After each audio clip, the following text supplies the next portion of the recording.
timing on the music for sure. Didn't plan that out. That's just how it worked out. What's up? We're here in Simulator Sunday, and we are in the Barstow Yard on the Mateo Community Run 8 server. Lazy Farmer's over doing NorCal right now, so if you want to do a watch him, go check him out. He's going to show you how things are done up there. And there's we currently don't have active yard masters here in the Barstow Yard on Mateo, so I spent a couple hours yesterday moving some things around and getting some supply trains ready for, you know, some of the yards down to the west, down, you know, my yards. Didn't have to do anything UP because that stuff goes to West Colton, and that's you know, that's not, they have a yard master. What am I doing here? Click that. But Barstow does not. We had two of them. They kind of stepped aside to getting overwhelmed because this place is crazy. So today we're in the old yard. By the way, last week, I did not do anything last week. We had Santa Ana winds here in Southern California, and took me out. The winds, I'm real sensitive to the dry, high winds, and felt terrible. Barely keep my eyes open, head was spinning and all that stuff. So that's why I wasn't here last week. But we're here this week. Pre-Dallas game, which comes on at 1:25 local time here. Currently 11 a.m. And that's why we're here early. So thanks to everybody who showed up early. What I have here is the switchers. I actually took this one here, took it all the way down to get gas, and flipped it around because they were all three facing the same way. I like to have locomotives each facing a different way so I can take command of one. We look here, this is the WCR, which is BNSF for West Colton. In UP terms, it's WC, but in West Colton, it's WCR. Or in BNSF, it's WCR. And then you see I have other cars over here too. So I figure we got a lot here. Well, let's build a train that can head over to West Colton for interchange purposes. So that's what I'm going to start with today. You know what? I didn't measure the length of these guys. Make sure that they'll fit in the outbound tracks. I think we got, it's about 6,900 feet, 6,800-ish. And I think we'll be fine, because if I look at this one here, oh, that's 1,900. And then whatever this one here's here, it's probably 3,000, so 3,500-ish. We'll be good to go there. And as I move the cars to the outbound yard as well, I'm going to show you guys a couple things like the ECE tool that we use as yard masters, but you can use it in your single player game. Here's the map of Barstow. We're going to be using these different things from the depotserver.com. This is the train symbols, the destinations. Of course, we're in BNSF land, but we're going to be sending over to Union Pacific. We don't need to worry about these symbols because we're on BNSF land, but sometimes where the things go, we'll be using this. And then the Barstow Yard here. So we're sitting here in the old yard. It looks like that train's going to be 5,100, 5,000 feet-ish with the, whatever we had, the 1,900 here, 2,000. So it'll be about 7,000 foot train, which is going to be more than enough to be able to fit into the receiving yard at West Colton, or WCR as BNSF knows it. So, and then I don't have EC up right this second, but let me go ahead and bring that up real quick. Do I have it up? No, I don't have it up. So I'm going to pull it up. I actually install it, or have the, it's just a launcher. It's not really an installation, but I have it in my Run 8 folder. So under C Run 8 Studios, I have the external consist editor version 5. And if I turn off this one here and I turn on that one, we should see it. Oh, well, I had it off, so let me change the properties of this. It doesn't see it now. It has to do that in order to see it. So here's the external consist editor. And I'll simply select file here to, open one of the basically the trains that I set up. And this is so I can easily, after I put everything in manually, so I can put the loads on the lead end and stuff. Otherwise, you just spend hours and hours moving a couple loads and then figuring out where to put the empties and the loads and the empties. So for efficiency circumstances for other players and ourselves to not go crazy, we are going to use this tool here to be able to manipulate the trains. We'll have to save it and then respawn it. And yard masters can do that, but as far as the players, if you guys need to do that, you have to do it, you know, in your own single player, your own servers, fortunately for you. And then, of course, we'll also be paying attention to this, which I, again, don't have open. Another thing that I have in my Run 8 folder. So let me get, I had opened these, but then I did not, I rebooted before I did stream. So this is the off-road destination map, which if we go here into the depotserver.com, we'll switch over to, if I use this map here and then we go here to maps, let me turn off this ECE so that we can see it, or the off-road map so we can see it. If we go here to maps, and then you'll see it, it's actually a download. So if you click on here, it's going to download a zip file with two of them, and one's white and one's dark, so, or light and dark, but that's where you get that from. And when you download it and then open it, that's ECE. We're going to get this here, which will show you the routes of the different. So in red, it's BNSF. Probably it's not orange, but it's red. So from wherever you're at, the path that they're going to go, whether it's eastbound and down to Needles, or it's going northbound on Bakersfield through the Mojave up through Bakersfield, or it's going southbound into LA or San Diego, going to tell you here where the direction things are going. So you have UP in yellow, BNSF in red on this map. And then, of course, it talks about track rights and all that. So that's all through here. There is a disconnect here at Streeter. So where they normally run operations in here, it's currently not going to be, it's right here. Right here. This doesn't exist. This exists in real life, but not in the sim. They've never actually made that. So that's the off-road map. We're going to use all those tools while we're here in Barstow. I already got some locomotives ready. So we're going to run over here. Figure out which track we want. Again, if we take a look at our map here, we can see here's the yards. Here's the yards that we're looking at. And most of these tracks will do. And really looking at southbound departure. They're in the 6,000 range, but we're going to need a little bit more, so we'll go on the north departure tracks. So if we look here and see what's empty, probably pick the second longest one just to be safe. But we're going to go right here on the second, right next to the bar pass. So let's come over here. I put a couple engines somewhere over here. Where'd they go? Locomotives. So we have BNSF on the head end, as you would do. Relinquish what I had. Grab this one. Did I not turn the audio up all the way? I thought I did. Yeah. Let's start everything up. Let's get going. So we have BNSF 7295 on the lead, followed by some, we got to return these locomotives back to the other railroad that we borrowed from. We have a few buffer cars in place already, which came from over here because we know that we have a lot of, a lot of the hazmat from the Earl tankers.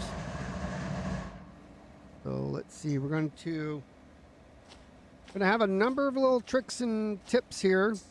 For example, if I want to move this switch, typically you would go into the Barstow map. And it worked that time, but let's say you right-clicked and it doesn't. However, if you turn it blue, You can easily click on it and it will click back for you as long as it's blue. You just have to swap between the screens. And when you're done, please don't leave it blue unless you're in single player, because on the server you won't be able to, auto can't change it if you have changed it. All right, so I'm going to put the train locomotive there in reverse, and we got to pass this switch before we pull forward to get to the tracks that we're looking at. Go ahead and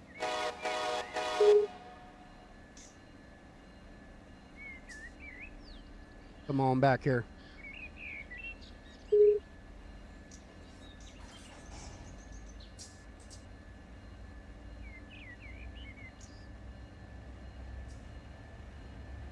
Watch our speed. We don't need it too crazy. Let's see. Let's go notch 1.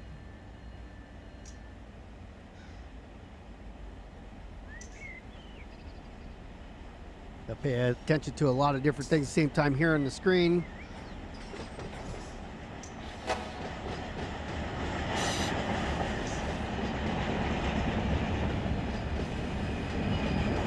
And as well as moving my mouse off the screen.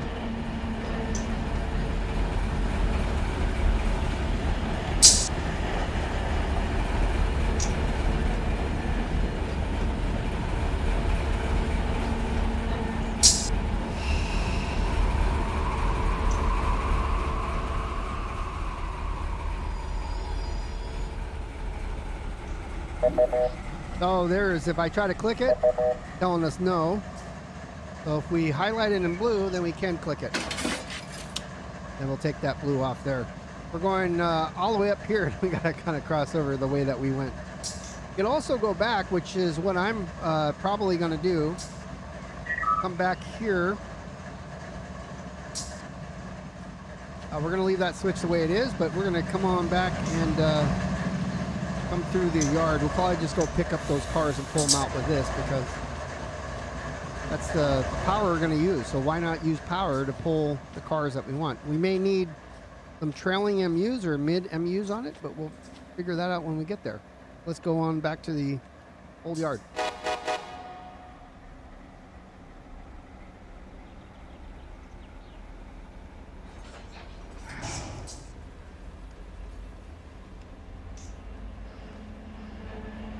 Watch our speed as we're in the yard.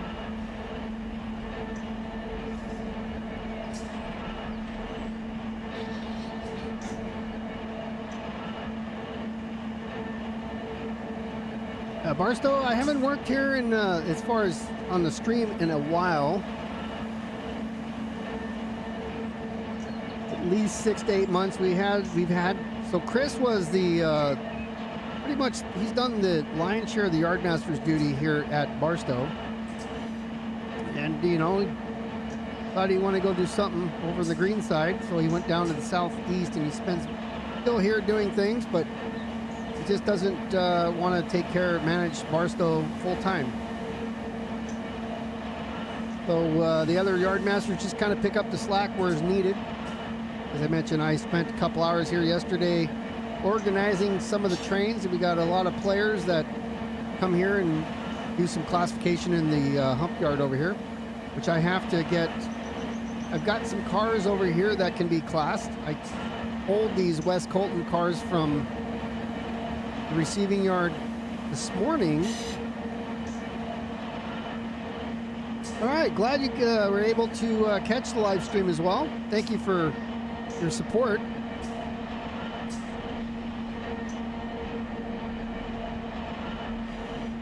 Hopefully this is what you're looking for, with some Barstow action, because that's where we're at today. Sticking with Team Orange for today.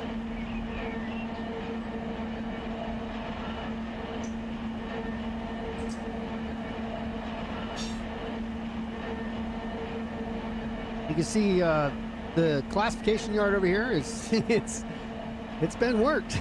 There's not a whole lot going on over there right now. There are cars there, but really nothing going in any direction that has a lot. I can pull some out and probably make one going eastbound. Won't be that big. I think I did that yesterday too.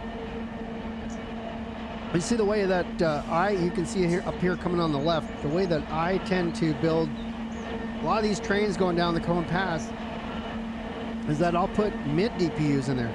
Now, there are a pain in the butt to get out of there, but I'll tell you what, if you have them on there when you're rolling down that hill, it's nice to have the ability to pump the brakes back up from the middle.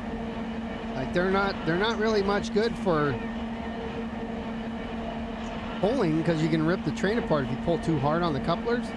They sure are good to get the air pumped up on the brakes to get your stuff restored if you have to use them. I think we normally roll down Cajon about 15 pounds on, up to 20 pounds, you know, so we'll go down to 70 psi on the brakes, on the brake pipe. You know, 15 to 20 pounds isn't unusual, and then, you know, you're in pretty heavy dynamic territory as well, 65, 70%.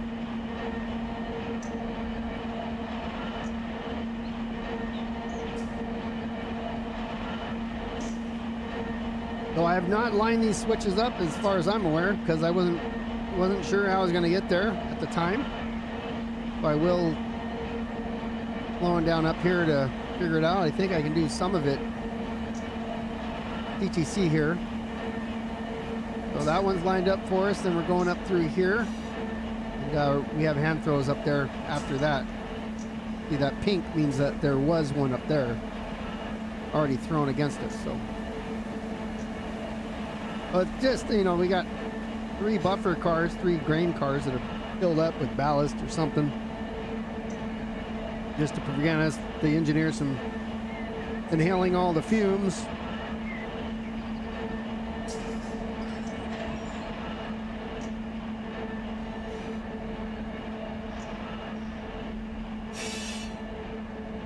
So I would say that, a little bit of a lag there. I would say that there's the majority of people who play Run 8 don't use a rail driver. There's a small majority of us, or not, a small minority of people that use a rail driver because, one, the expense is about $200. A little bit of there's a minor issue with the throttle on it, which is fine by me, I get over it, but most people who have the simulator here actually use the keyboard commands, and they get along quite well. If you start running the simulator with the rail driver, then as far as using keyboards, it's going to be a little more difficult, because you get used to just being able to throw switches, you know, throw levers and stuff with your hands, and not really having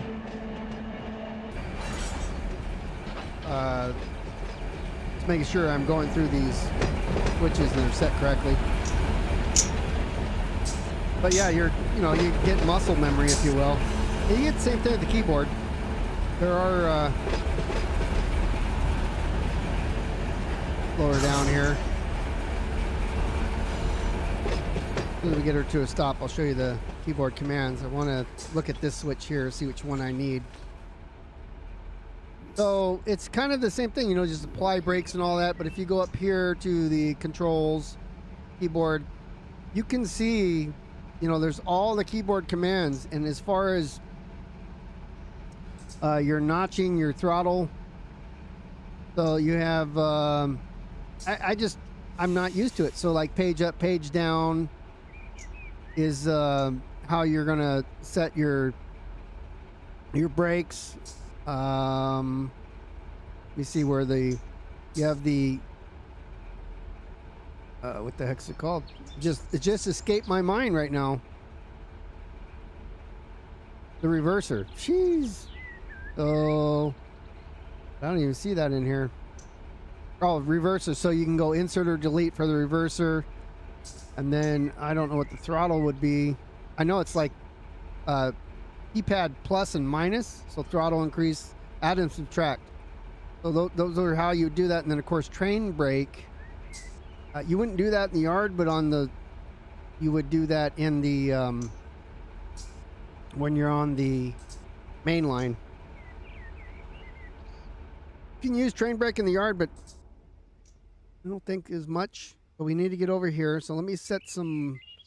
I'm gonna get these guys first. Those are loads. So let's take a look and see how I stare down the switches so I know that I'm going the right way. We're going to come through. I'm going to kind of set myself up for my departure.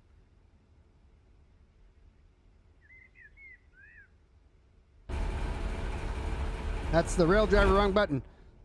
So if I want to go that way, when I go back, because I'm going to the northbound, I'm going to these tracks, so I want to come through here. Got to make sure. Put myself on the ground here. I go here. Got to all the way through there, so. We'll set those right there. Why? You can't change switches on the multiplayer. You can in single player, but you can't change them in multiplayer. You have to put yourself on the ground in order to throw a switch. But in single player, you can fly right up to it in the air. So you can go way up here. You can come right down on it and switch it. You just cannot do that multiplayer. So that's why you always see me like pause and then before I change it. So we're going to come through here now. Then when we go back, we're going this way. So I'm going to set this switch. We're going to do all the lineup that we can now except for, because I don't know how long the train's going to be. So we're going to go to the second track here. For the ladder. I'm going to click on this. That'll tell me where it's at. So I'd have 3. We can see, oh, it's this one right here. And boom. And then we'll go ahead and throw the front end too so we don't go off the track. But we are setting ourselves up for success right now. So all we have left to do is throw a couple switches. There's a...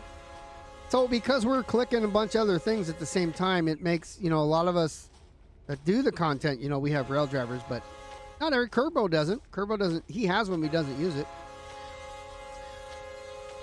We got a passing train here. It looks like it's UP. They're on shared track rights. They're probably going towards Mojave.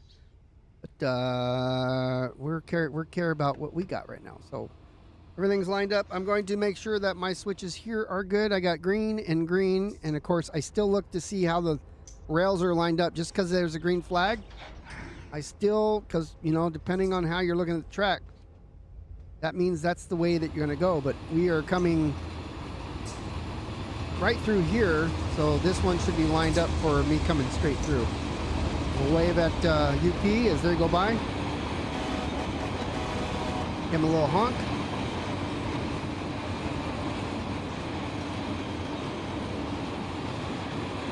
Take a look here. Once we get past, we'll throw this switch for our return trip.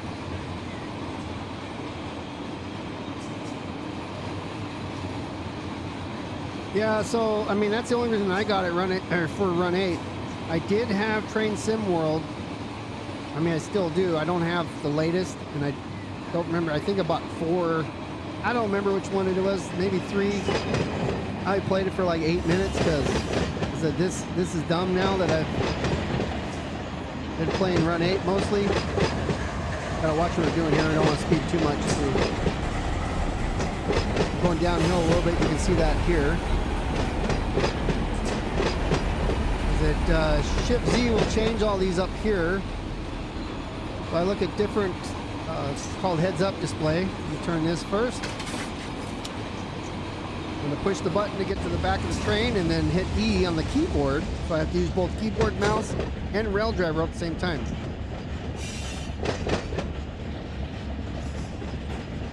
Let's get it under 15 as we are in the yard, and that's the speed limits. So the classification switchers, there's a set of them besides the train that I'm going to connect to. So when I connect these, it may switch to those as the primary. So we'll have to deal with that and have to be thinking about that. And also in multiplayer, if you're working with other people, that can happen. You can lose control of your train because, they have the crew interaction and it shifts possession to them. So a lot of the times that I've derailed here while streaming this has often been, not always, but more often than not, it's because somebody else is working with me, and the train does fishy things in multiplayer when you're working with somebody else. So you're on the main line on hills and stuff. So it's there's some glitches you know, in the multiplayer side, but other than that, it's hell of a simulator. Great to work around and with other people, or just because in single player is so much work you always got to do by yourself. And M's here sparked up his ears. He's waiting for a derail, which I might slam in here and make this thing crash if I don't slow her down. Coming in hot. NM's favorite. He loves seeing the derails. He's up by NS territory, I believe, right? So, or UP even. But NS is more renowned, I believe, for putting their trains in the dirt.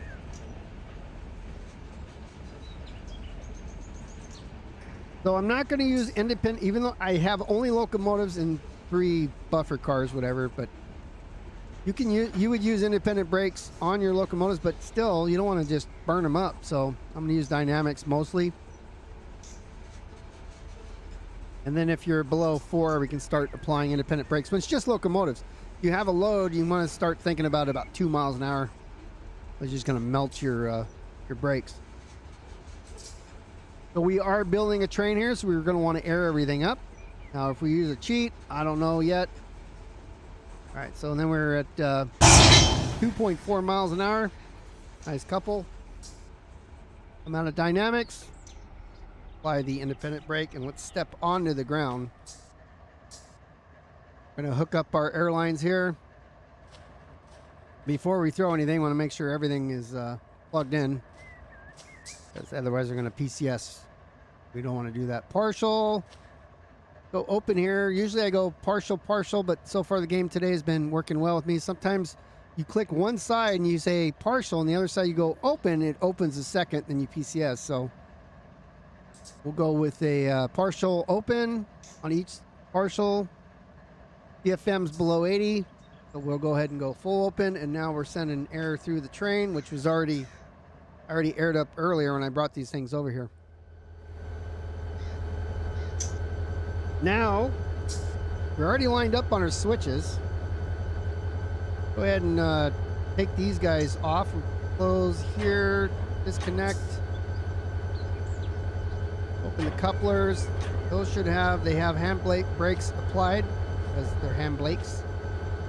So I'm going to go ahead and pull her forward a little bit, and let's disconnect here.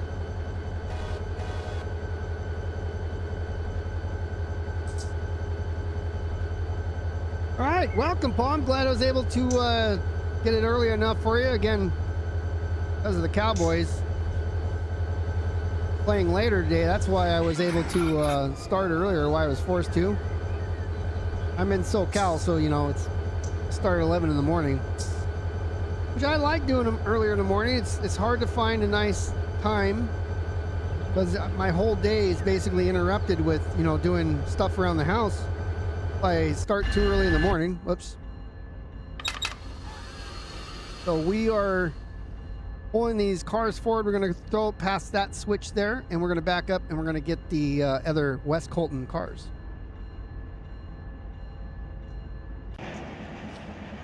Yeah, it's you know, it's, I guess if you're in the UK, a good time, because we're overseas, because it's not middle of the night. Uh-oh, what happened to the sound there? Again, we're lined all the way to the track, so. Oh, you're in Canada, okay. Man, San Bernardino sub, you know that's my favorite if you've been watching. That's where I spend most of my time. That's the whole reason I got Run 8, was to run locals, you know, so appropriately, instead of Train Sim World's version of here's a local. I mean, the Canadian DLC for Train Sim World 2 was amazing, because I mean, there was nothing like that before. But then when you get into this, you're like, okay, that's a video game. Yeah, locals, yard work, just moving metal around. It beats the monotony for me of just driving down the road. That's what we've been doing in these type of simulators for, you know, a couple decades now. I think Train Simulator came out in early 2000. late 90s, somewhere around, I think it was in the 2000s. And so I've been playing them for a long time, but these are with Train Simulator, you know, everything was, you know, people would build routes, which was great, but then it was all payware, and there was nothing wrong with Train Simulator for the time, but at that time I couldn't afford to buy all these little DLCs and stuff like I do now with Run 8. So that's expensive if you start off brand new right now. But if you've done it through the time frame, then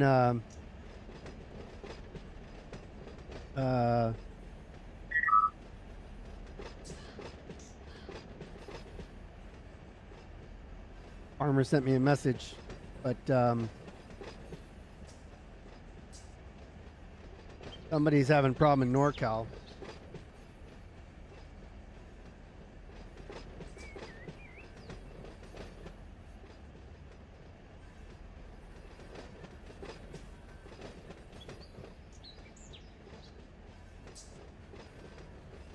Let's see. Make sure we are going the right way, because that's good. That's good. We're going here. We're going straight through here. Yep. Looks like we're lined up all the way. Let's go back. Take a peek. The rear coming up.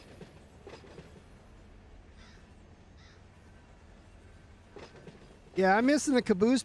One of the caboose packs. I don't remember which one it was, and I don't think I have the latest Amtrak flight, but I don't drive passenger trains. It's just road trains. It's faster road trains. Although you do have to time your stops, I found, which I'm not good at.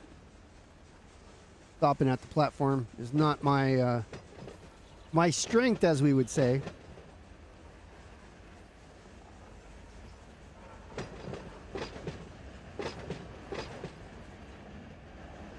I heard somebody.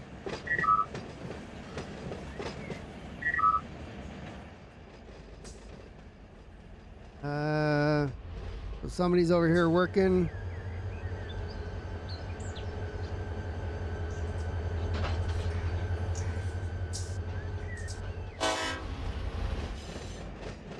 All right, stop there.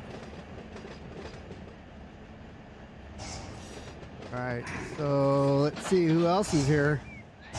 Chris is here.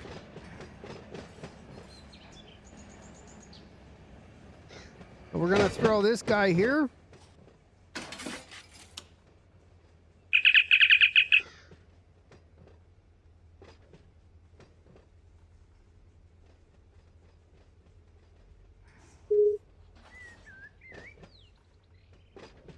So I'm in reverse.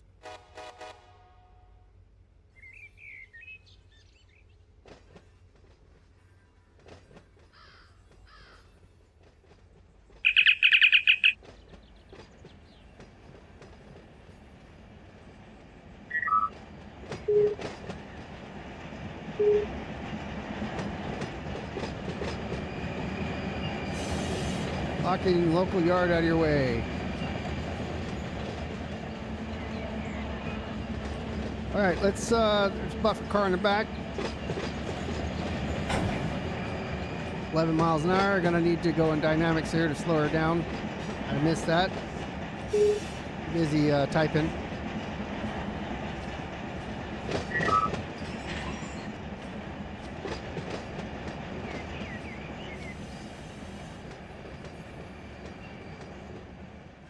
Got her slowed down. Hopefully we didn't lose all of our momentum. Trying to get on the car here.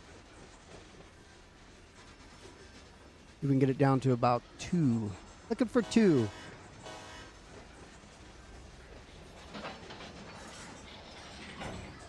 Yeah, so don't worry about if you're moving cars in single player, don't worry about check ride.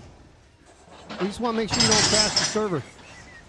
We have to weed out the people that really don't place value on other people's fun and don't pay attention to things like coupling speeds and things like that. So as long as you can keep your train under control and you can make it move and you understand the very basics. I have some videos that explain exactly what to do. So if you watch those and you understand them, you practice them. There were a couple cars that were connected and then I didn't have something there. So let's see. We are going to be aired up here. Brake pipe 89, the CFM's at 59. I'm going to go to the end of the train here.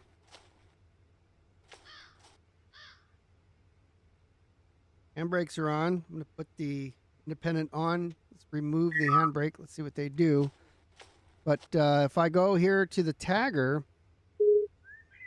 we can see that all the loads are in the front end exactly where we want it.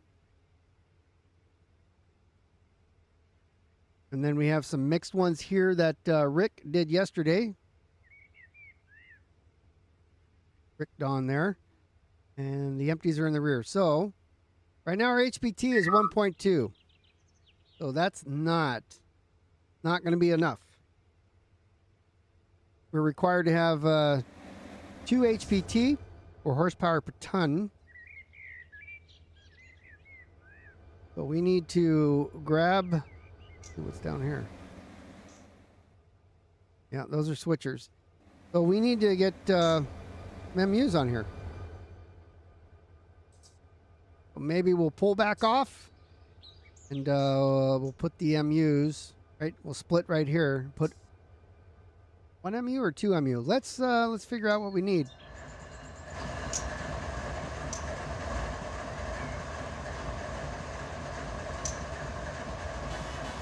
So my train right now, I'm 7094.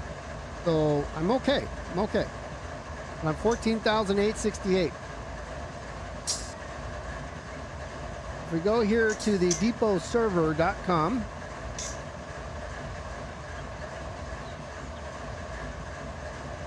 And I go here to reference. I'm going to say engine calculator, what Lazy was doing earlier. So it's a manifest, and I'm going to put in the weight of the train, 14,868, the train weight. And now we got 1, 2, 3, 4 ES44s. We're out of compliance, obviously.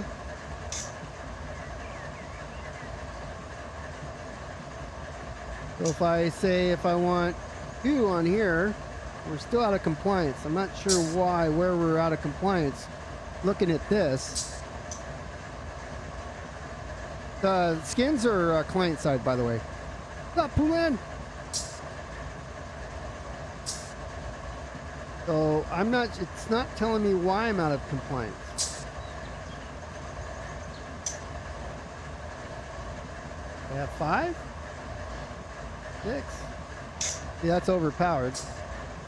So if I have 4 and dynamic. So if I put 2, so I need DB cutout. So I'd have to DB cutout 1. I put 4 for power, but for dynamic braking, I need 1. That's why. Okay. So if I put 2 on here, my total HPT is 2.4. So I have 4 and 2. So I need basically 2 more ES 4400s.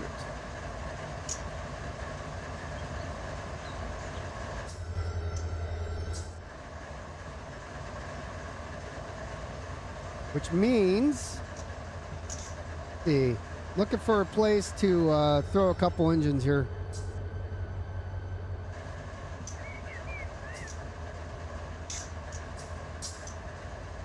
Yeah, that's what yep. There's a little bit of a delay. So I'm going to grab a couple locomotives here. I'll be out of your way in a second, sir.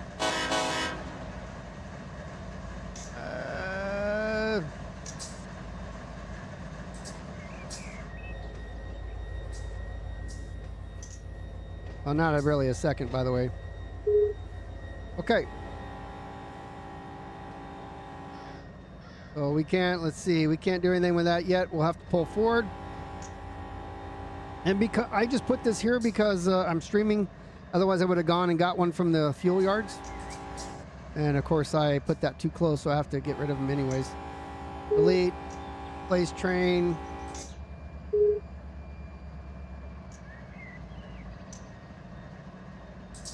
All right, so we're going to pull forward, and then we'll use these as the DPUs.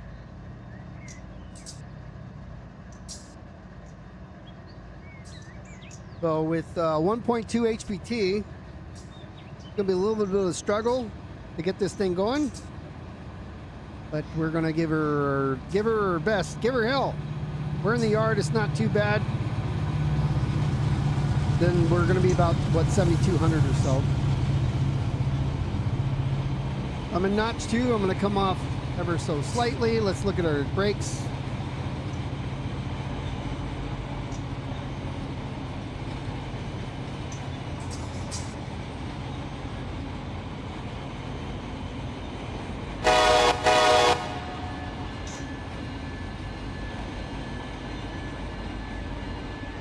Yeah, we're pulling a little bit here, a little harder than we wanted to, but that's okay.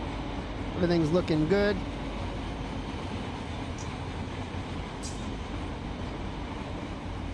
So as far as the cutting out that where it says we were not in compliance, we're going to cut right here. We're going to go to where it says DB cut out here. And we're going to say cut out. That just means that if we have to apply dynamic braking, this engine is not going to respond to dynamic braking requests from the lead.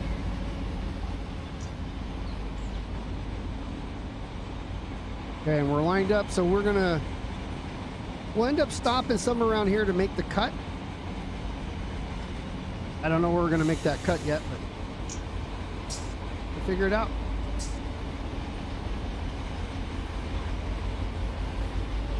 All foreign power. Make sure I mark that. By the way, Poulan and the beer drink gonna be after the Philadelphia beats the Cowboys, right?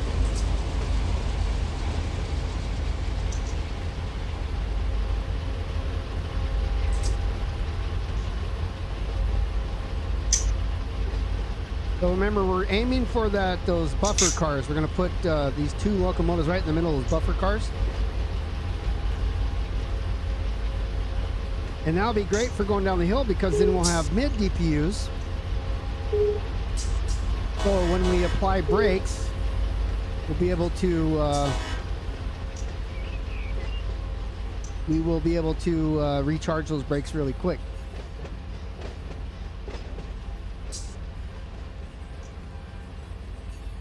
And let's make sure that we are lined up. Right here, we're going down that path. Okay, so it's 77,000 feet, so we're going to be over.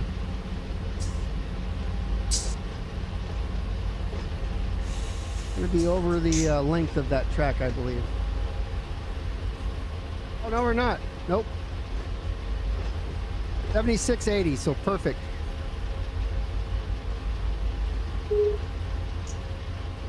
$76.80. Somehow that worked out for us.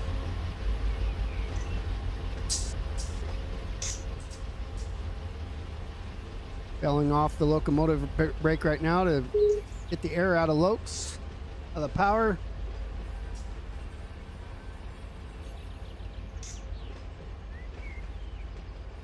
Being the A buffer car down here, is that the one that I want?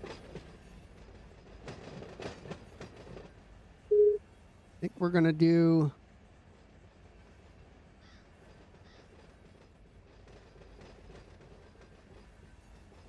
instead of doing a 3/4 or a half, or let's see, what's that? This looks better to me. Those are loads, so those aren't going to be heavy, or those are empties back there and semi loads. So I'm aiming to put the locomotives between these 2 buffer cars.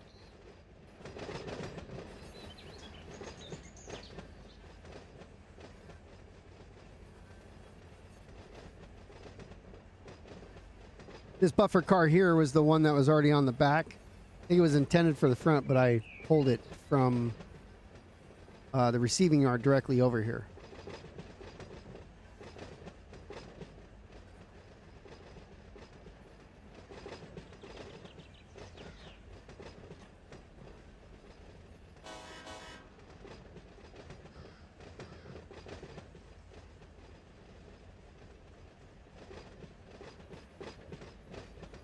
And then when we're all done here, this train will create the job to be able to take it down to West Colton. So it's going to go down BNSF, down the BNSF Cajon line. And right after San Bernardino, there's a cutoff an interchange that will take you over to West Colton to the receiving yard.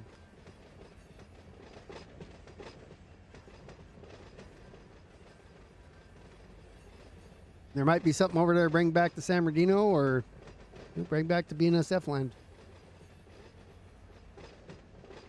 If there isn't enough to come all the way to Barstow, we would make the, pull them over to San Bernardino and at some point pick up the cars and bring them back or wherever they need to go, San Diego or other BNSF yards in SoCal.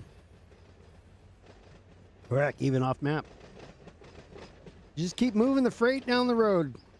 The goal.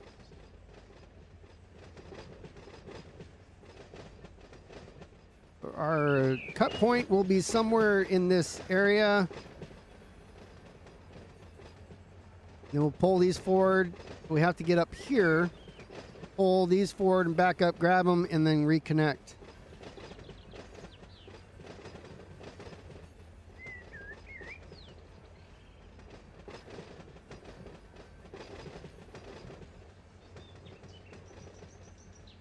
And we're only doing 5 miles an hour, but that's because, we're heavy and we're only 1.2, so we don't have a lot of power to stop.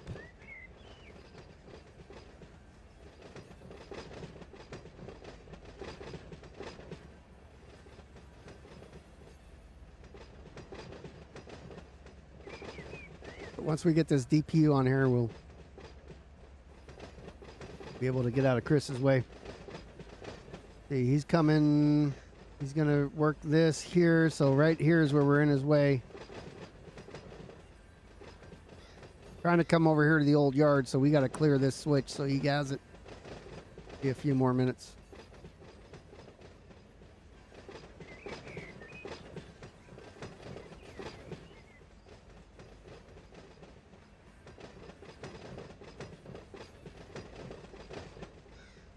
Yeah, once we split this too, using these two locomotives, we should have a little bit. Oh, you're not going to the old yard. Okay.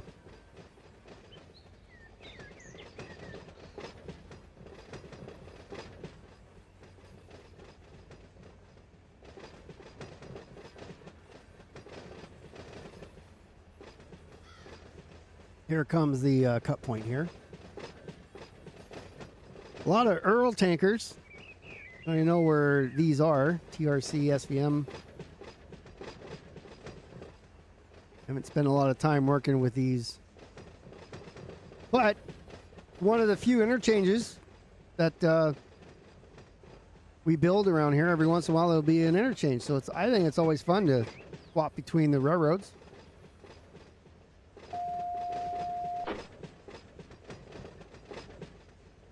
And so I have a lot of skins installed too, Paul. By the way, I mentioned it earlier that the skins are on the client side, so the server doesn't care.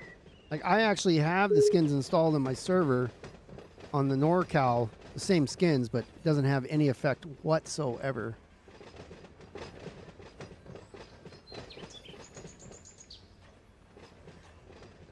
See, we're shooting for around here for the stop. Break these off. I think we may have stopped too soon.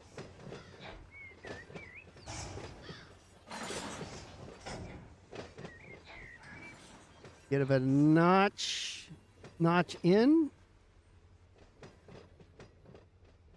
Again, we don't want to break the couplers. We are pulling right now.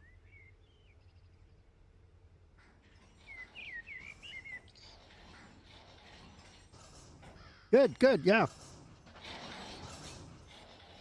Yeah, one of the yard masters available. They'll walk you through it. Most of us realize in the first couple minutes if you're, you know what you're doing or not. We just have you do a couple things. The rules are the most important, to understand the simple rules of the server, what you can and cannot do. And there's not a what you cannot do. It is a learning server, so don't worry about making mistakes. Just if you keep making those mistakes enough that's causing the server to crash, then we'll need to reevaluate you because you're taking away fun from everybody else. So that's really the only concern, is that you don't crash the server. That's the reason why we have that skills check.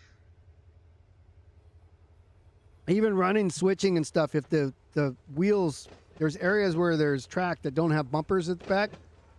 So if you go in back, or a month ago, I was doing a stream over in the LAJ West, and I didn't see a switch, and my engine went in through the cars, and it caused the server to crash. So it happens, but I think that's only happened to me twice.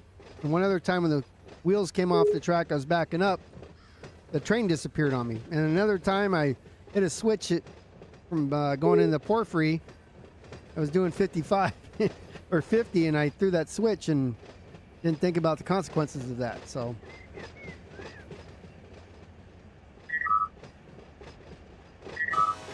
set some handbrakes on here.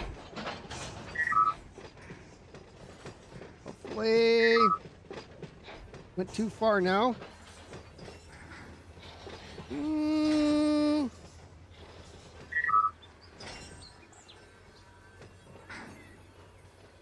No, I think we're okay. Yep, I was gonna buffer, gonna go between these two. There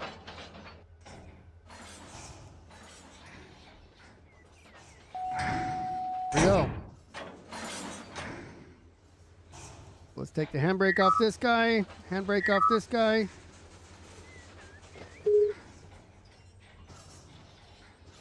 Got some handbrakes on here.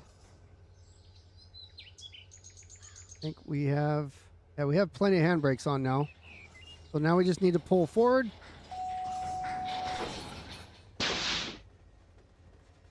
Not sure why the air blew there. Pretty sure I closed both angle cocks. Can't do, I'm stand on the ground and see. Yeah. You heard the air pop, but I'm not sure why that happened.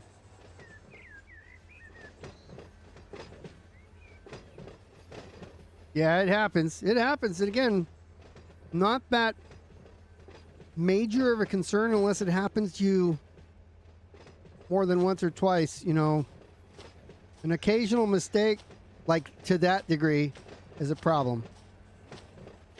Because again, it's we want other people to enjoy the server.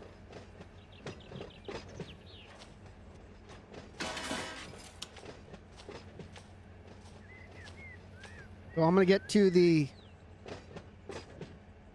point here where we can bring the train to a stop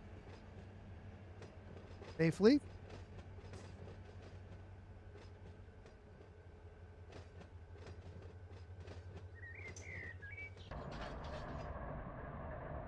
Oh, I don't even know why the sander's on. I didn't put that on. Okay, so I'm going to gently apply some independent brake just to hold the locomotive, not to actually stop. Not a whole lot I'm putting on right now.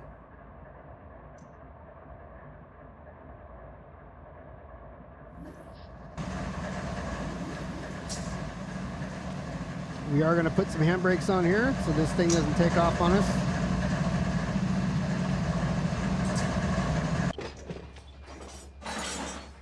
All right, I'm going to relinquish the train. Grab this guy and let's start everything up here. We use the cheats here. The only ones in the skills check that I've talked about often that we don't want to see the cheats for is the automatic handbrake application. You release them using the rail driver, the keypad, the F7 or shift F7. That is not a problem. Applying it to stop the train every single time is a problem. So please don't do that. If you need to in an emergency, absolutely.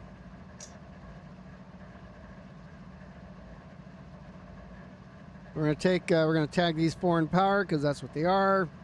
They're yellow in orange land.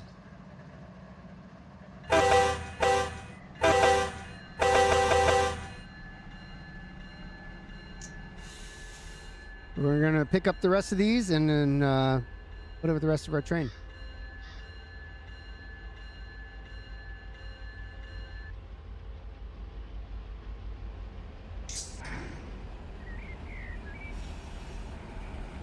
Yeah, it is kind of a bug that happens, yeah. especially if you leave the air. It could just been the residual air left in the lines because I didn't disconnect them. I just let them pull apart. So we can, technically I could just put these into the cars up there, but then, makes it a little bit more difficult backing up and all that. So we'll just come back and grab these and use these locomotives to pull that half load up, especially since they're going to be a lot lighter.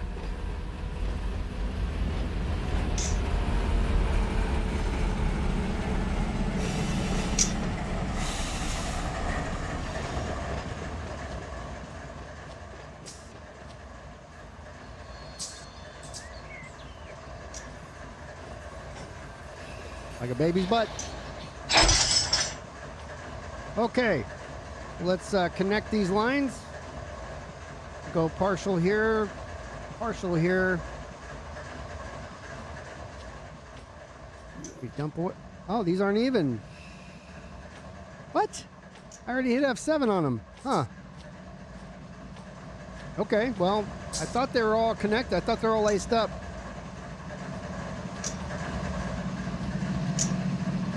All right, let's go ahead and pull forward.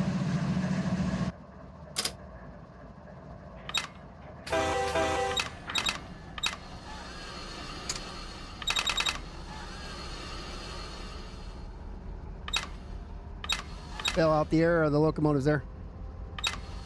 Hello, Ender. All right, pull a little forward, and then once we connect, we'll put the end of train device in the rear as required to be on the main line. We're going to prepare this train for departure, even though we're not going to drive it down the main line. I don't think. Got a whole lot of time.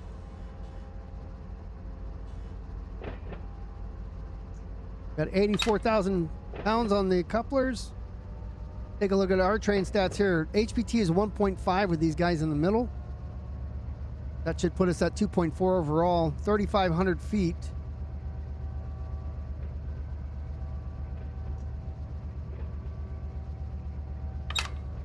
The reason that you bell the locomotives, because when you apply your independent brakes, you're using air, right? So when you're driving down the road, if you have air on your brakes, it's pushing the brakes down when you're trying to drive. So you want to bell that air off. It will build up because this is where the compressors are in the locomotives. So that's why we bell off all the time. The white means it's good. Purple means it's got air on them. So as it goes to yellow, that means some pressure is building up, and so we just bell off. Also, if you do bell off all the time, then you don't need to hit the emergency bell setting to clear it, because any train operation, changing the reverser, changing the throttle, honking the horn, doing the bell, or belling off will reset the alerter.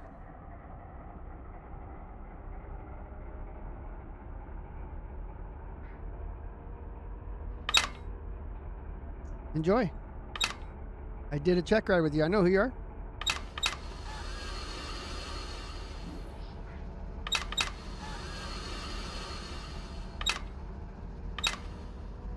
Trying to pull forward here a little bit without slamming anything.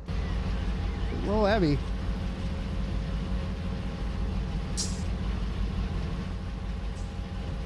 Nice and slow, gets the job done.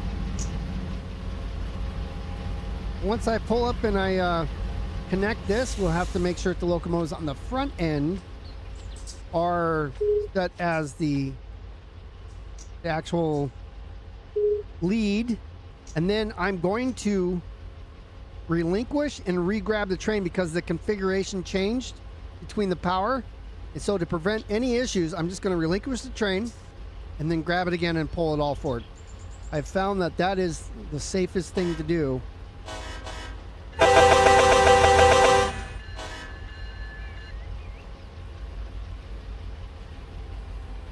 Even get down to 1 notch. Might have to go back to 2. 1.5 is a good notch coupling speed if I can maintain that. Down to 1. Train stretching now. 1.2. Heavy train. So it's going to push on both and push and do all kinds of crazy things on both ends.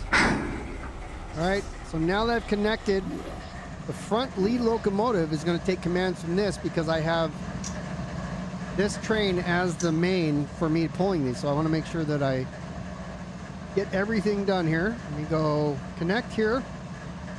Go partial on that angle cock.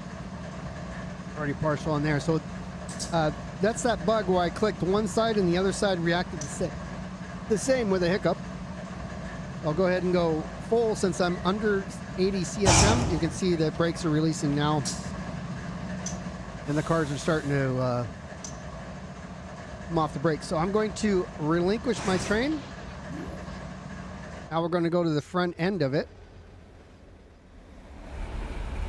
Grab this one. Now we need to make sure that this guy is the lead unit. We do have handbrakes. Make sure the DB is still cut out, which it is, to be in compliance. That way we don't have too much dynamic braking on the lead end. And you just got to pull forward. So let's go up here.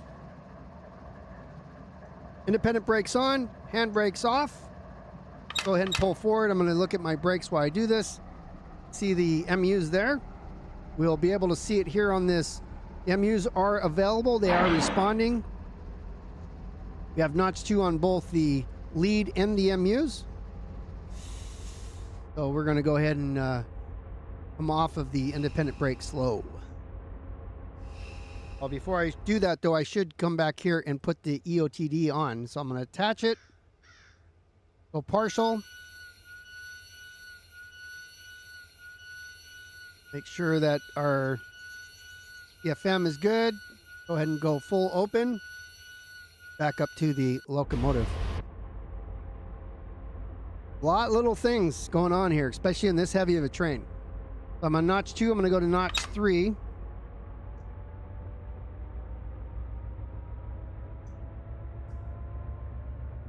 It comes through the control cable. Whoops, I'm not in gear here. So the MU is set now, especially the later versions of Run 8, through the control cable. And my understanding, what I was told, is that's how it is in real life as well. And then the MU is a remote control function. It's simulated here in the game. Looks like we had a little bit of a tug there. Fell off. We're close to pulling, so let's... All right. I'm going to apply the independent brake. See, I'm getting a little bit of a push through. See, what we don't want is if it accordions, back and forth. So let's just hold on 1 second. Take a breather. Something's not right, so let's figure out how we want to do this. And what I'm going to do, I'm going to go ahead and, I forget what key it is, but on the rail driver, I'm going to fence the DPUs here. So I'm going to fence them. I'm going to say I want to take independent control of these mid DPUs, and I'm going to go ahead and notch up 2 here. I'm actually going to notch up 3 because when I pulled it, we had a little bit of an issue. Now I'm going to go ahead and go forward. I've asked for notch 3, and just now the DPU's answered back notch 3, remote control.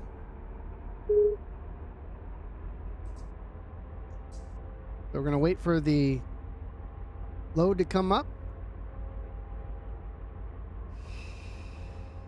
Got 90 on the rear, 89 actually.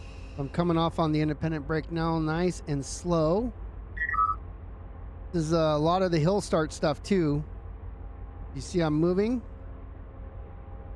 And I'm accordioning again, doing a little bit of an accordion. Watching the brakes up there. Not happy. The couplers, I mean.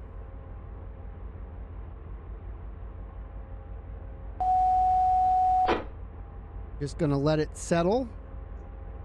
All the brakes are off. EOT's moving from the back. See what happens here. How far back we roll forward or roll backwards. Should have enough to go forward. And this is one reason why I did that relinquish.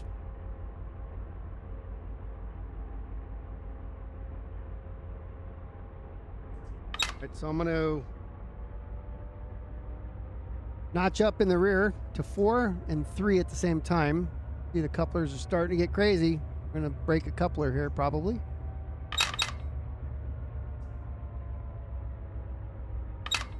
All right, let's go ahead and notch the, it's not doing what we want it to, so let's figure out why. Go ahead and put air on the whole train. Let's stop the whole train. Why we have air here.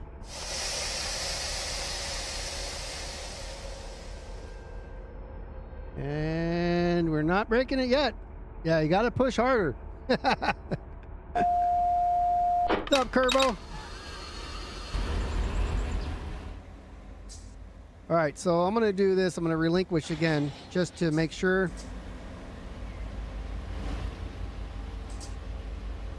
Let's grab it. Let's set everything.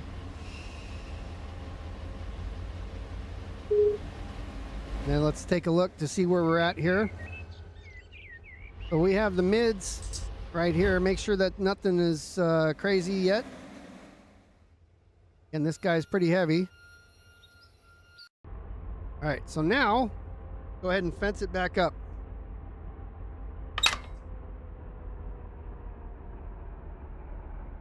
I'm going to start everything from scratch. The oh, I don't have any handbrakes on. That's interesting. Usually when you relinquish, the handbrakes go on. Okay. So let's, so I've notched up. I'm going to go ahead and notch 3 in the rear, notch 4 in the rear. I got to release the train air here. I am pushing from the middle. And I have the independent brake on full, as you can see by the purple up here. So.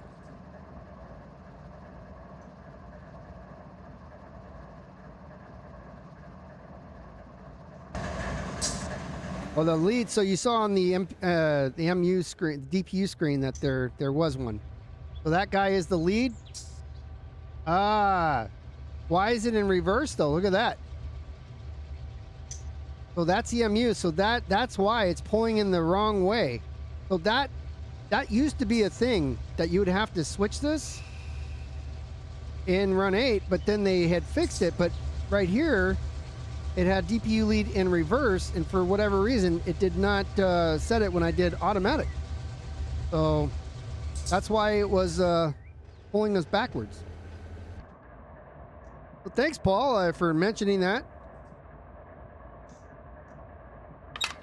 So let's see, we're notch 4. It is answering notch 4. Try it now. Let's see what we get now. Go notch 2 on the front end, maybe notch 3. We're gonna stay in the middle about 1 notch more than I do. I'm waiting for the amperage to come up now. Yeah, I was trying to pull the train apart. Almost did too. All right, I'm gonna come off the independent slowly here. We got 84 on the rear, so the brakes are technically lifted. You can see now things are starting to move a lot better. You hear the squeaks of the brakes. We are getting coupler stretches pretty big there, but that's okay. Still coming off slowly on the independent brake.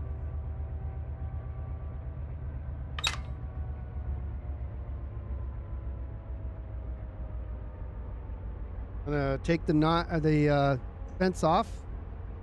So the rear should answer the same as the front end. Fell off, so that was way better.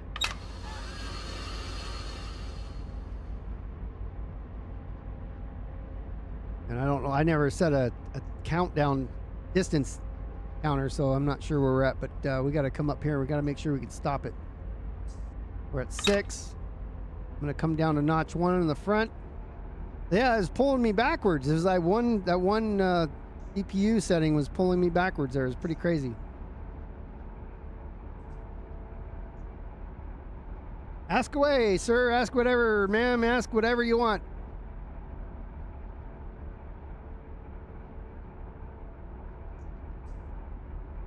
So 4 miles an hour. Let me pop it up one. Now that we have the train stretched the way we want it.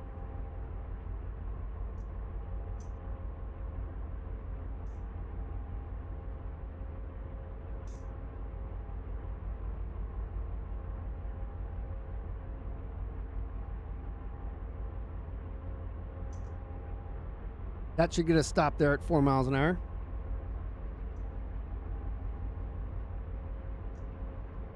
Is it okay to take notes for the check ride? Yeah.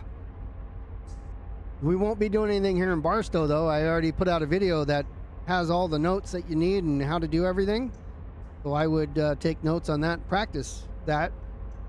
If you're trying to join the Mateo Community Server, those who's wondering, there is a skills check to join or to be able to play on the server, and that's just so you don't crash the server. Nothing hard. We just want to make sure that you can control your train, start it, stop it, know what the symbols mean, and it's the very basics. The Depot Plus has a much more detail-oriented check ride system or skills check system. Need to know a little bit more about engineering, but nothing crazy there either. Just have to understand how the game works, and you should be able to get through it just fine. As long as you can keep your train under control is all either communities care about. Because if you can't keep it under control, you're going to wreck the fun for everybody else just wanting to come in and have fun. Because the server will crash. By design.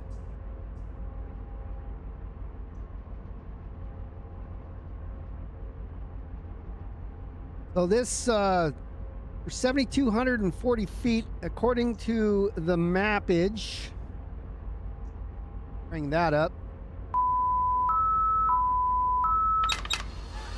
Of course, every time I go to do something else, it always brings that the alarm off. So 72,680 is what we're at. So we're going to have a good 400 feet, 440 feet of space. Means we have to try to stop it where we need it to without breaking nothing.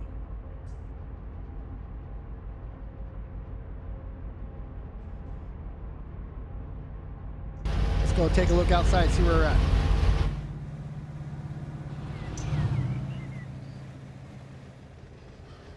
We're almost clear.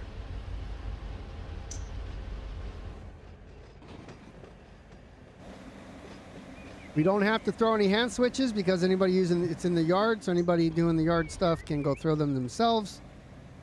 In the interim, we are going to make sure that we can try to stop here, but that's why I set that switch ahead of time in case we don't, and then we can make adjustments as needed.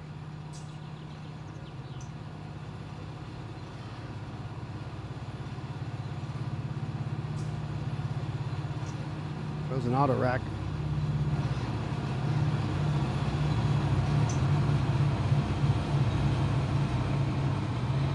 My train's coming out at 6.5 miles an hour, so I feel like we'll watch this guy go by a little bit. Pretty light train.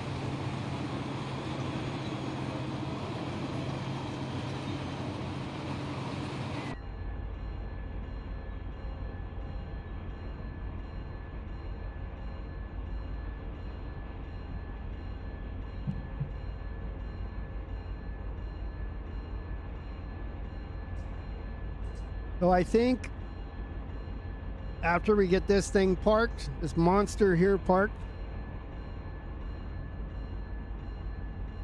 as we are at 7,240 feet with almost 15,000 tons. Oh, it still says HBT is 1.8. Interesting. That's not what was giving me in the engine calculator. Maybe I didn't have the weight right. Or maybe I don't have everything turned on.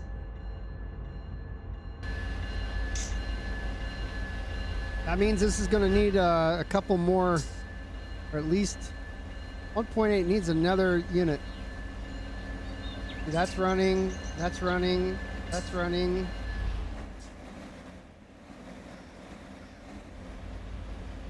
That's running and that's running. So yeah, 1.8 needs another power unit, which will stick on the back again, mostly for air to help with the rear. I'll get it as at 2.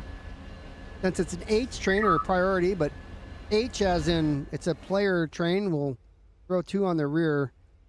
Help with a little bit of pushing, but mostly air as it goes down the cone pass.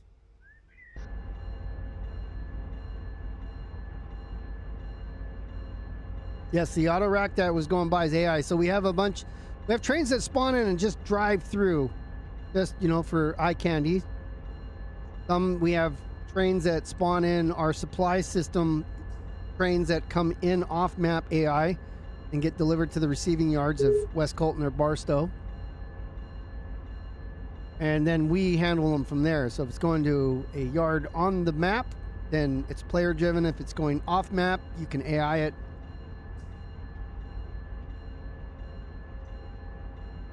And you can, on this server, you can take over any AI train. If you see fit to take it over, feel free. When you're done with it, just re-AI it. You can't drive them off map because that will crash the server. The tracks, the wheels leave the tracks. It will, in most cases, crash the server. For sure, the train disappears. Albino Tailgater. Albino Tailgater. What a good name. How are you doing?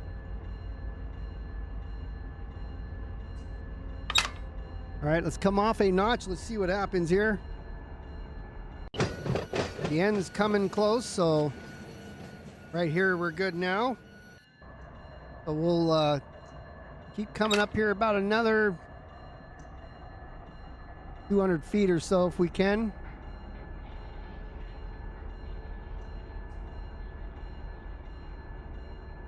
What a difference it makes when the DPUs are still next to other cars. The DPUs are working correctly. Oh, your CSX train, okay.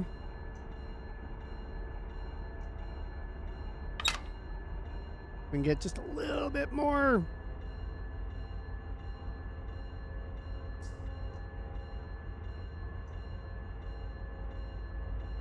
Yeah, a lot of this driving these trains is troubleshooting too. It's like, you know, I'm trying to go forward, I'm going backwards, and couplers are going to pull apart. Why is that?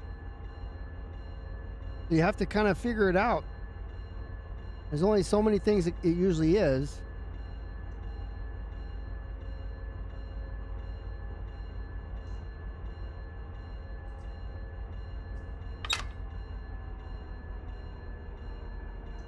Feel pretty good in here. I want to get a little more up, a little bit closer.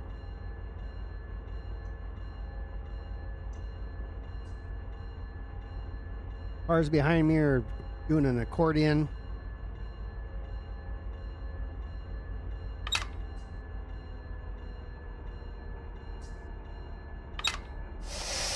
Put air on everything.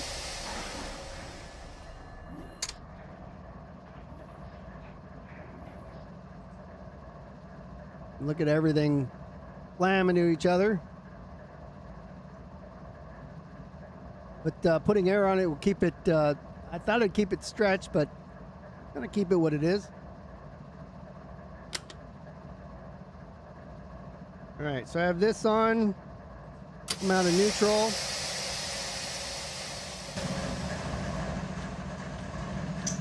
Lights are off. Put handbrakes on the front.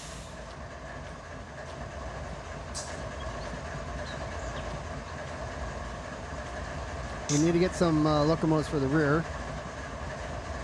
Don't want to waste gas, so we'll turn off the locomotives here. I wish that there was like a button that actually, you know, did a graceful shutdown instead of just all of a sudden it's closed, but all right. Put handbrakes on here. I'm going to release the air. And I think I only needed one back here. So then I can remove. Good fit. It's going to be close. We'll close this. Remove EOTD. Probably put one here. Let's see.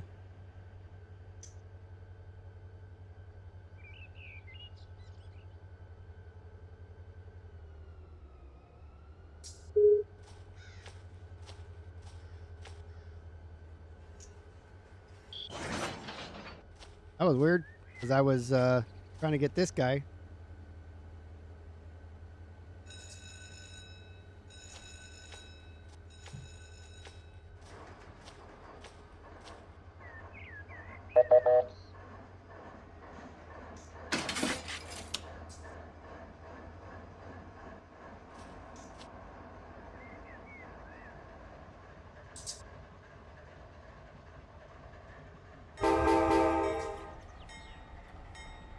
All right, see you later.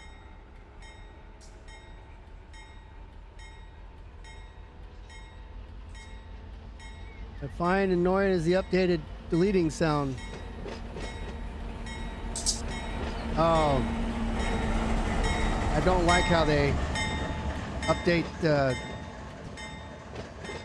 deletes my I have custom DS screen for San Bernardino, and it always deletes, you know, the updater itself always deletes that too.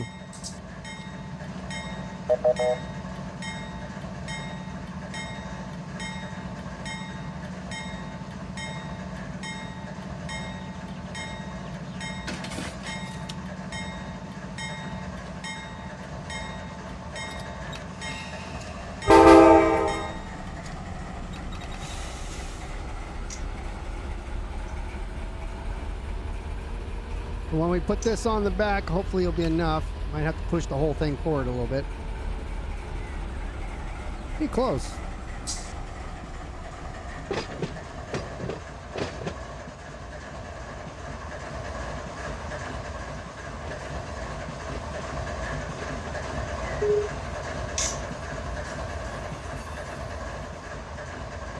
Sometimes. Not always.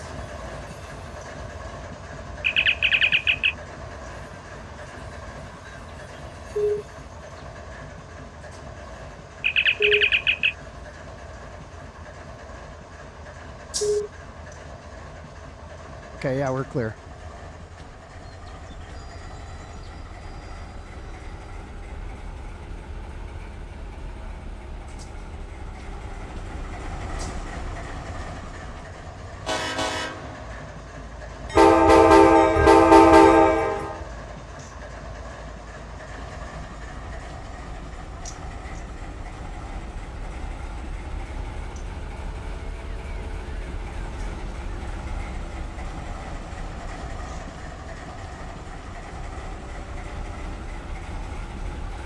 We'll update the HPT and everything here in a moment. Once we get that, actually we haven't recorded much of it, so I'll have to do a job posting for it.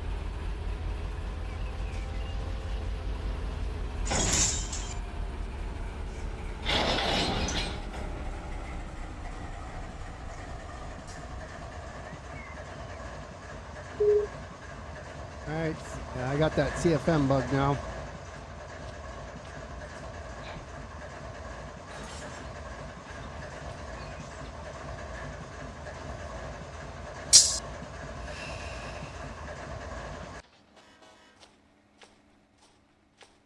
Okay, so we'll set this as lead.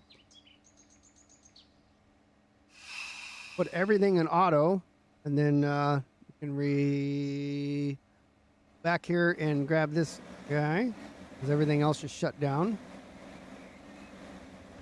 Actually, I don't know the HPT unless it's running. HPT is 2.1. I mean, it's going to UP. It's good enough. If you take this train, I'm going to put in the job posting. If you think you need another locomotive on the rear, then by all means add one.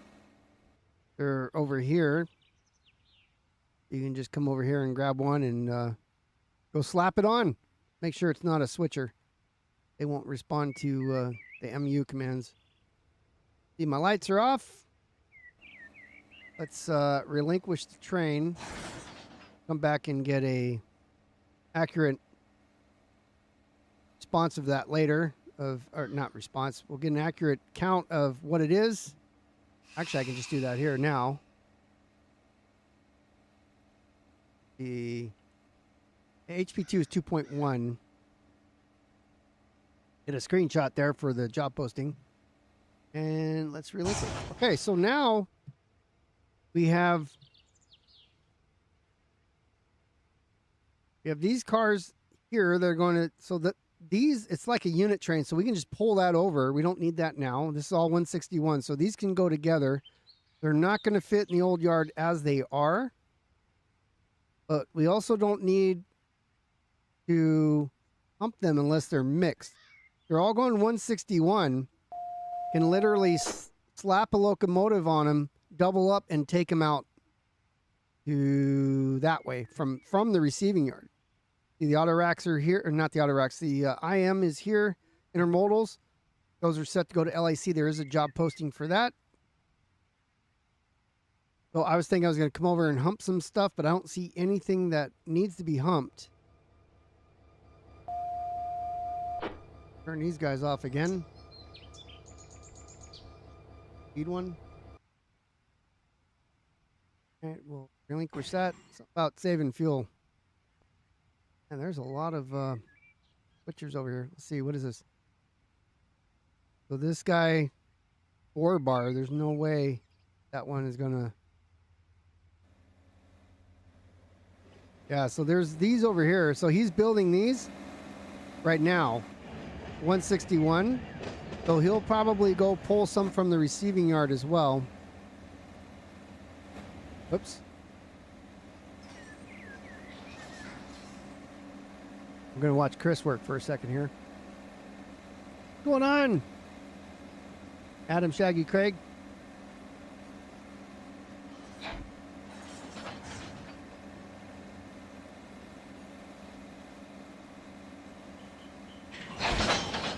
All right, so he's building that.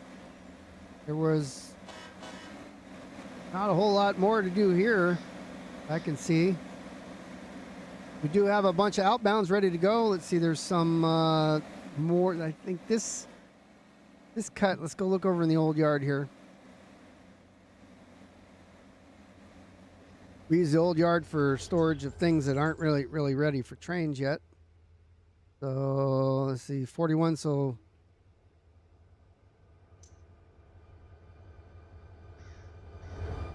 I mean, we can put these back on. Got a little bit of time to do that. So 41s, let's line ourselves up for that. We'll skip the first switch. And over here. I think we're gonna go find where the 41s are.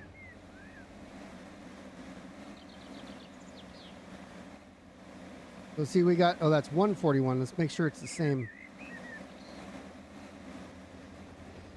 Throw this switch here.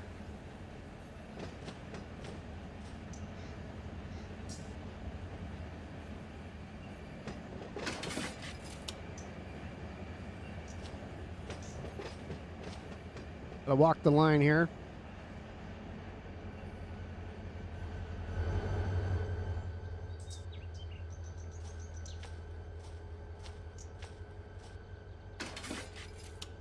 Can't push back until he's clear of it anyways. So we're going to be coming right through here. Coming out this way. Oh, no, we're not coming out. We got to push. So we're coming, pushing these guys. So that's 41. That's not 141. So 41's 0041. It is another cut. I don't think it's quite ready to come out yet because there's already a supply train here for those 41s. This one's ready to go. So that cut is going to have to stay there until this train moves. This is going to Victorville. Another set ready to go. And these were the 141s, so I thought those were going to, but it's not.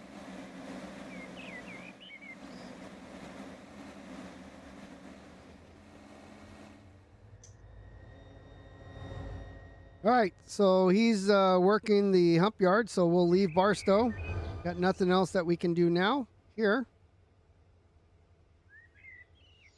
We will put back the yard switchers, or the classification.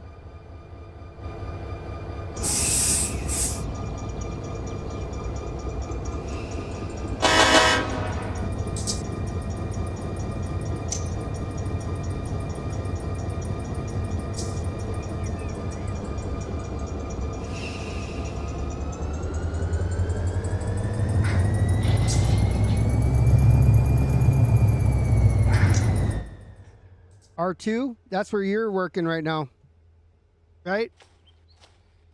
Man, I don't have enough time to run a lot anyways, so we got this. Oh, I thought that it's already, so be Hump, got a mix. So it was all the 161 stuff though, or 0061. See, let's take a look. Whatever you're moving now, 611. So if I look over here at R2, it's all 611. Oh, there's some 102 stuff in it. Okay, yeah, I see it. All right, so I'll leave the humpers where they're at, or not the humpers, the other ones. And I'll grab those for Chris. That should take us to the Dallas Cowboys. Back to, yeah, no, I got you. So let's make sure we can get where we need to go.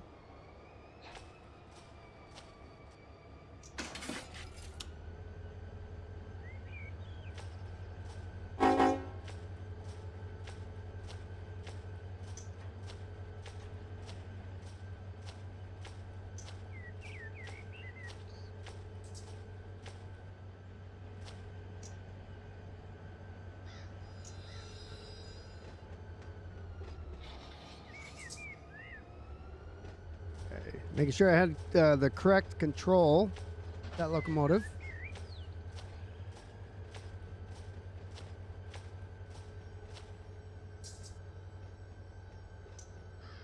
It's this one that we want changed.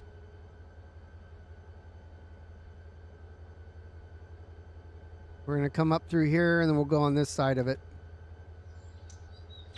These are changed now for us.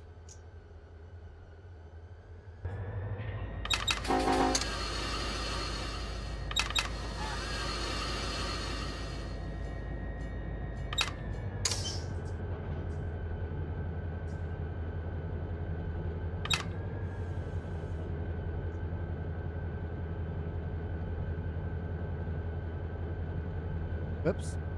That switch right in front of us. Now you can tactically drive over these because it won't derail you. Here.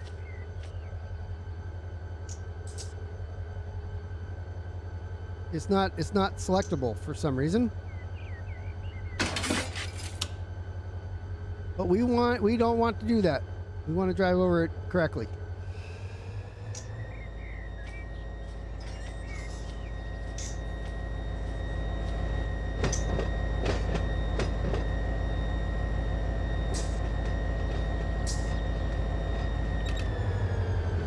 We'll go to the other side of the yard, grab those, we'll set those to hump. And then I gotta get my mouse over on this screen. So we gotta make sure the hump controller is activated. So I hit Control F6. Whatever name this might show up, by the way, I've had to rename it because this is here in the Mateo Community Server. This is the hump that we want, which is the bar hump default. Or is what I called it. But we want to make sure the 0061s, or the 611s, I'm sorry, the 0611s are going to track 22. So before we actually do anything, I'm going to enable it, and I want to make sure that 22 can receive all these cars. And I don't know, Chris is working it. And 102 was the other ones. So we want to make sure, and we turn on the numbers here. If we look here, so 22 is this track. Looks like they'll receive lots of them. Let's go to this. And then 102 is 24. So let's make sure at 24 can have some cars in there, and it can probably about 30 or so. So it looks like we can go ahead and send those in the hump. Now, if you start the hump job and the cars are like, you know, already out here, it's going to put 3 and it's just going to lock everything up. So make sure you check it before you do it. Oh, went down the wrong track. Got to go around, but we can't because there's Earl tankers in the way. And those are also the same, but we can just, it's like a unit, so we can just pull them all through. But I didn't set this switch first before I went through it, so.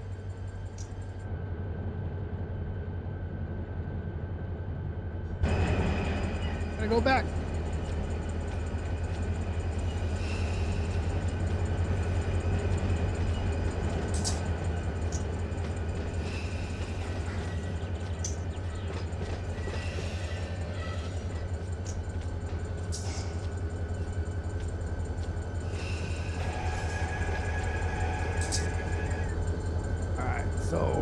Flip this over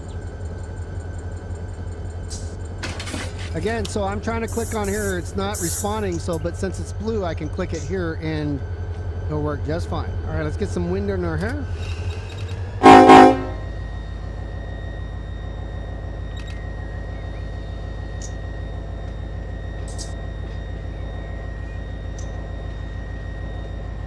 We'll work our way to this, we'll get the hump going and maybe get a chance to watch some of it.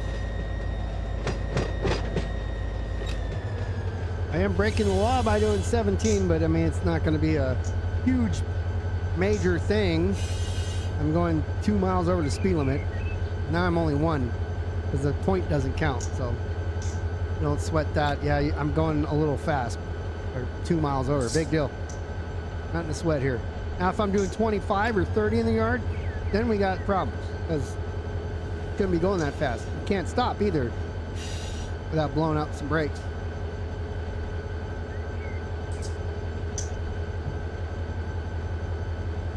Go a little faster. Within reason.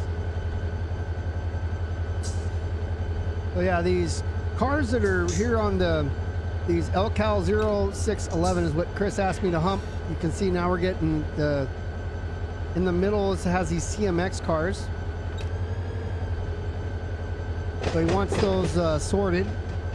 And these oil tankers coming up, those are all 1161. They're going to Phoenix, so we can just actually pull that through without having to hump them because they're all the same. They're all the same. There's no reason to run them through the hump yard when you can just pull them around. It saves time, and because you got to drive the locomotive all the way back here to hook up and then, you know, push them through and then reconnect them and pull them through the classification yard. Whereas you can just, the other thing is hook up to that end that we're not going towards and just pull them all through and park them somewhere because they're done. And they're headed the other way anyways. So you can grab power that comes in, move it over, rename the power, and then ready to go, except for additional cars. We got some 1161 back here too, and so okay, that's why he's asking to hump him. I can see now. When I was flying over, it all looked the same, but obviously not. Well, Chris, we're gonna get these humped for you, sir.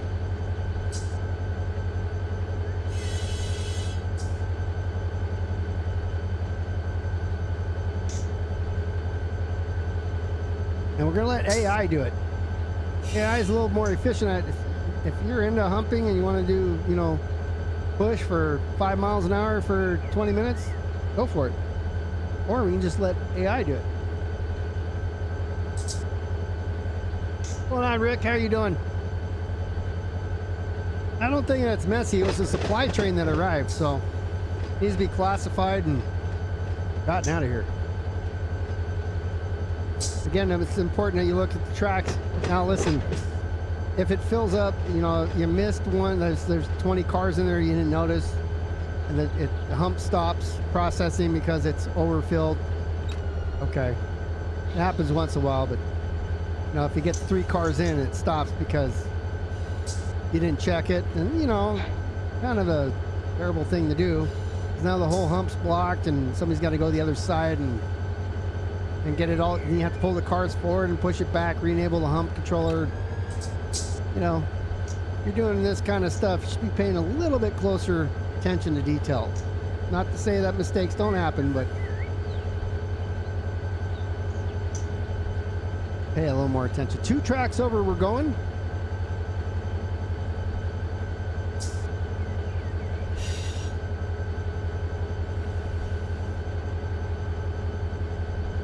All right, I came over here earlier and filled up that switcher and spun it around and took the power that was on that train that we're gonna hump right now. I took the power off of the front and rear and took them over there to the refueling yard.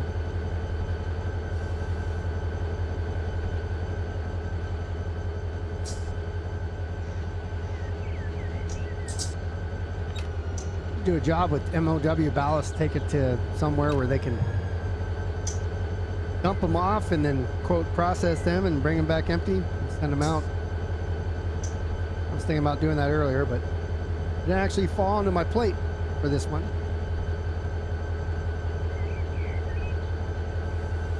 And this whole time, I mean, the only idea that I had was that I was going to build that West Colton train, which has taken most of the time.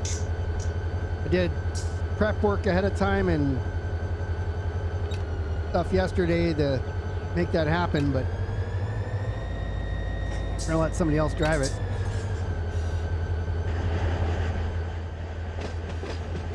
We're coming over 2, 1. I'm gonna go past that switch. Make sure we don't cross this red light here. That red light, these red lights are for here, these red lights are for here. So we want to make sure we don't cross those, and we won't. Otherwise, we'd give ourselves a restricting.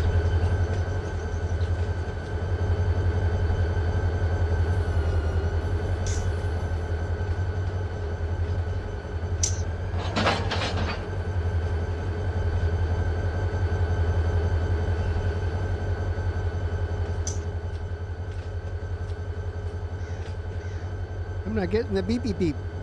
Weird.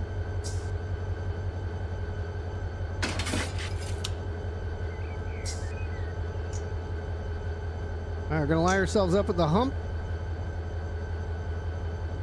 So we're coming, we're gonna go on this track here to R2, receiving 2. It's gonna go down here like this, over here, down, and right into the hump. Make sure the hump controller is enabled when we connect to the cars before we set AI off on their little job there.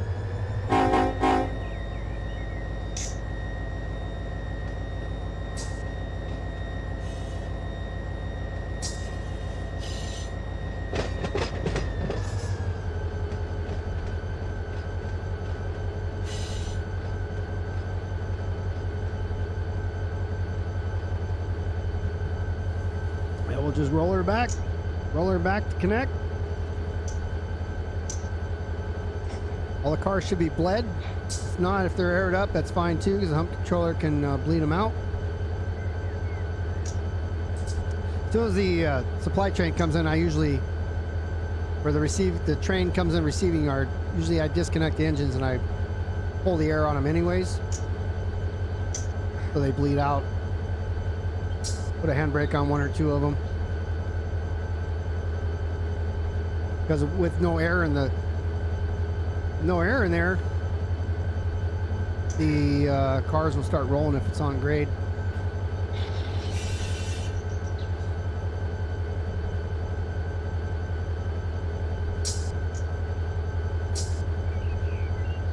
I'm using an independent brake right now. Locomotives slow us down.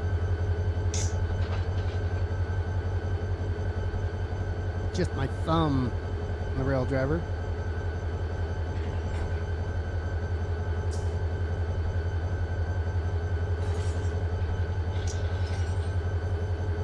I was aiming for that 2.5. I got a 2.2 on that final couple speed.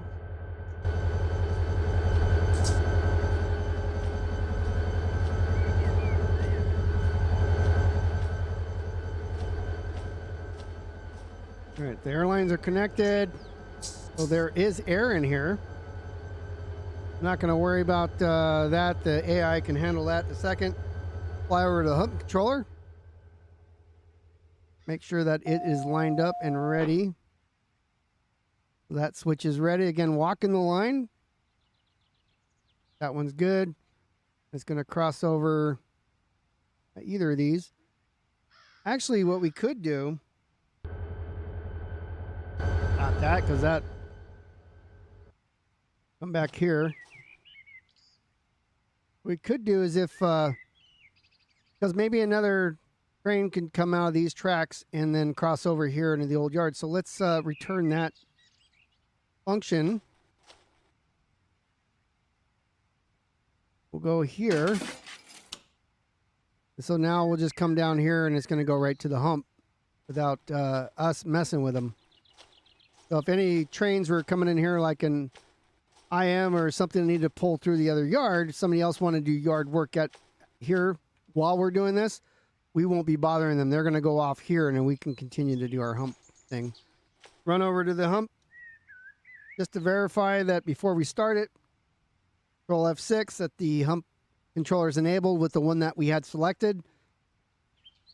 And that's all these here. Bull looks decent enough to be able to take care of these. So let's let AI do their job. So we'll take this. It's got the word hump in it. So that's all it needs. Our hump. Wait till they start going. 3 blasts.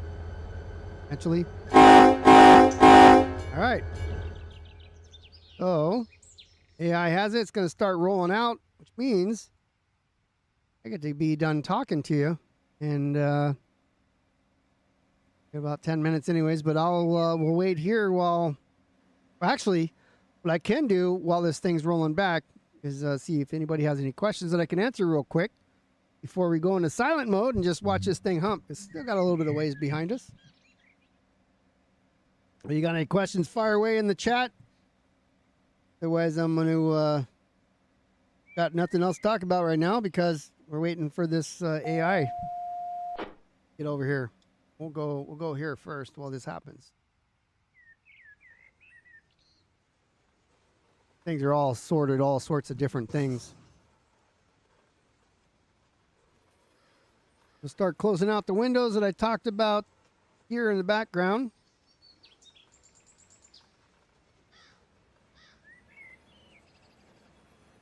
Ready for some Dallas Cowboys football. To lose against Philadelphia, probably.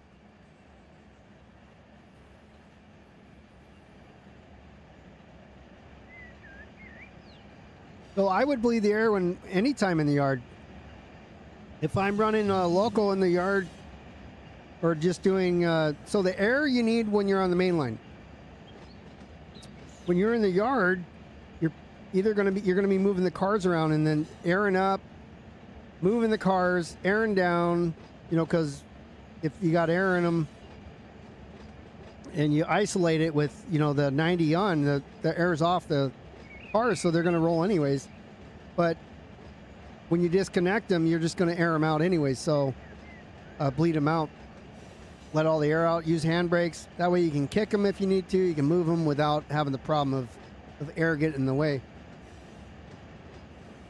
Especially if you pull in the yard and you apply air to it and then isolate it, it's going to stay right where it's at. So if you got 70 pounds on to park it, then they're all going to, you know, stay right there. So I just use a couple handbrakes, but I bleed them out before I move them. Here in the hump yard, the hump controller is going to do that anyways. I can't click on it to see what's on it because I don't own the train anymore. I don't know if the AI did that or it probably aired it up automatically, but it doesn't need air if you're humping them. You're doing it manually.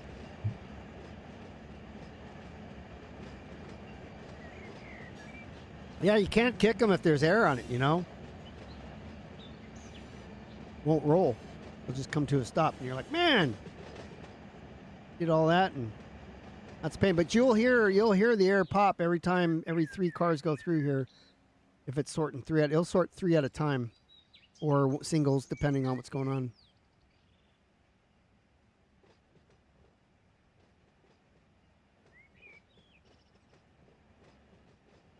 Just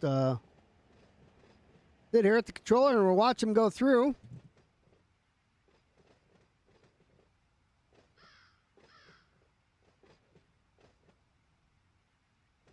It depends on the weight. I wouldn't go by car numbers, because what if you have 150 empty cars? It's not that heavy. Or if you have, say you have 150 of the IM, the low boys, nothing on them.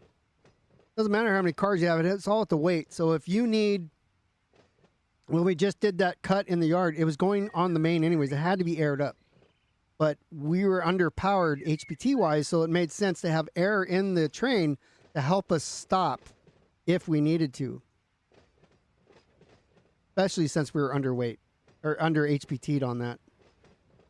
I think we moved everything. We were 1.8, which is, not bad, but for the line that it's going on, it needs at least 2.0.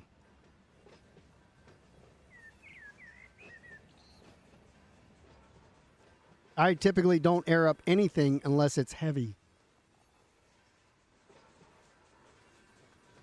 All right, so now he's at his 5-mile-an-hour humping speed. He got here kind of quick, within 15, and now he's down to 5. And so now it's just going to pop the chicken lines and let her go. Going to bleed them out. Bleeds them out quick, too. Another reason you want to bleed them, if you're doing them yourself and you wait for the controller to bleed them out, I don't think it will roll, because you have to wait a minute for the air to bleed out. I'm not familiar with real life operations, though. The retarders are cool. They squeak and make all kinds of sounds. Spent 12 years over by this yard, like over here where my mouse is. Stay over there when I worked at the Army installation, NTC, the National Training Center. You'd hear these things squeaking all night long. So it's going to be one car. One car. 1, 2, 3. So those 3 are going together. But you're going to have 2 separates and then 3. There goes the first one. Oh, it's actually both those 102. I didn't see that one was 102. So pair and then trips, lots of trips. There's the retarders.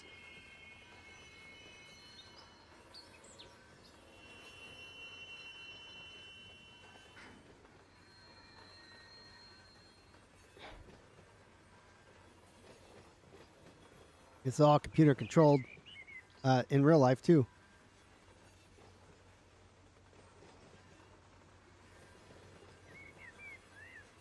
All right, well, we're going to go out with this. I'm going to let it go for a couple minutes, so I'll throw on a little bit of music in the background as we head on the way out of the stream. Thank you, everybody, for joining us. Turn it down just a little bit so we can hear the squeaks and all that. So again, apologize for those of you who were here last week or wanted me on last week. I got feeling terrible because of the Santa Ana winds that kicked in, so I had to cancel because I just did not feel. I felt terrible. But we were back this week, and we will be back again next Sunday for some more Simulator Sundays. Who knows where we're going to be? Hop in to find out.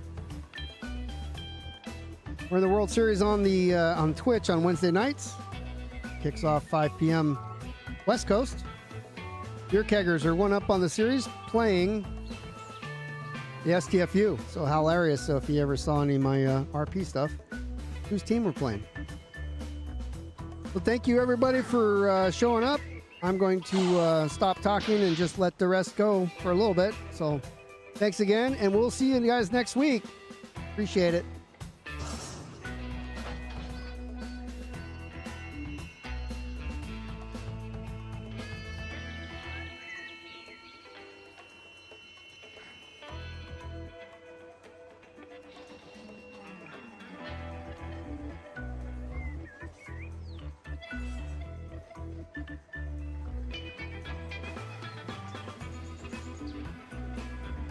And happy Veterans Day to all you veterans out there. Thanks for serving.